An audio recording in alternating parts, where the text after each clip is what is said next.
Hello mga boss, ito tips tingnan niyo yung evaporator ng Toyota Vios 2018 model yan O kaya ano siya yung mabilis mag-automatic dahil ito ang dumi na mga kababayan, tapos may mga ano to, saan galing tong mga ano na to, down na to. Di ba? So kailangan talaga linis din pag may mga kababayan, hindi panigamit tayo. Kaya ang ginawa namin dito general na para sureball. So dito yan mga kababayan, Yan. Ito, general na para isang gawa na tayo. Matrabaho to pero okay lang. Mas maganda yung pati yung radiator nyo. Kailangan happy yung customer natin. Ito yung kaganda pag naibababa mo yung condenser para ma-sprayan yung condenser. Back-to-back, pati yung radiator.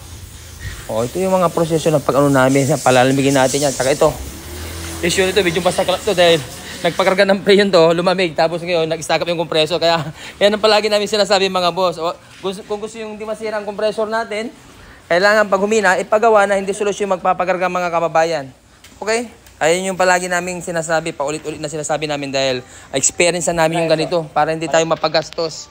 Kailangan hanapin yung problema para hindi magaya sa ganito. Doon ayan stack up talaga mga kababayan Wala na. Bakit nag-stack up? Kasi may leak. Ito yung leak nyo, evaporator Ayun. Okay? Yan So doon yan. Doon yan sa isa. Tapos ito yun. Alright. Yung Toyota Vios.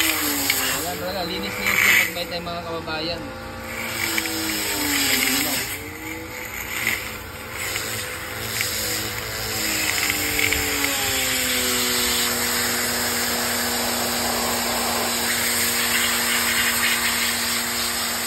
Kailan na kami maintenance tayo sa pagpapalinis ng evaporator natin. Hindi pa nagalit tayo mga kababayan.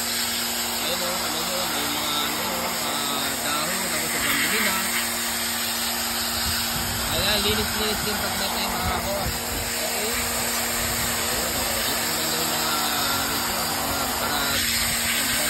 para dahon-dahon.